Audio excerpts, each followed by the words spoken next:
99% des personnes ont vécu un trauma sexuel sans le savoir. Tu as bien entendu, presque tout le monde. Pourquoi on ne les reconnaît pas? Parce que ce ne sont pas toujours des violences. Je vais te donner quelques exemples pour que tu puisses comprendre.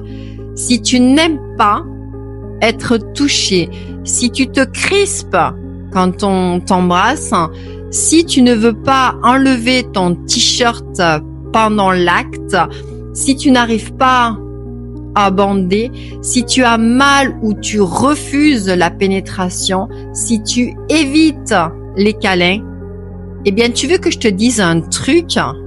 Et si c'était un trauma sexuel, pas un viol, pas une agression visible, mais un moment où tu as peut-être surpris tes parents en train d'avoir des relations, ou bien tu as entendu une copine parler de sa douleur chez le gynéco, ou alors on t'a dit ferme les jambes, tu es trop visible, ou on t'a dit ça pousse là-dessous, ou bien on t'a reluqué d'une manière très gênante, ou alors on t'a peut-être forcé à faire un bisou ou faire une caresse que tu ne voulais pas, ou peut-être t'as ressenti un regard intrusif dans ta chambre quand tu étais enfant.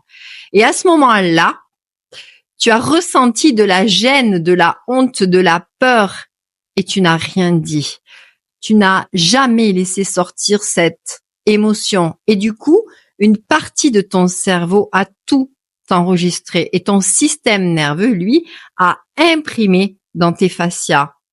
Et aujourd'hui, cette émotion bloquée ressort sous forme de vaginisme, ça c'est très fréquent, ou bien un trouble de l'érection, pas toujours mais possible, ou un blocage intime, ou bien tu fuis la sexualité, alors ton corps s'est protégé.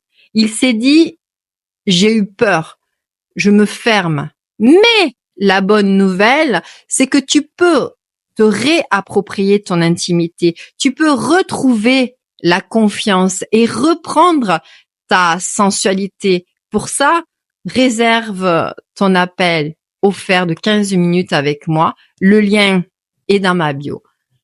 Tu vas pouvoir guérir en déverrouillant ce qui s'est figé. Je suis là pour t'aider à te libérer.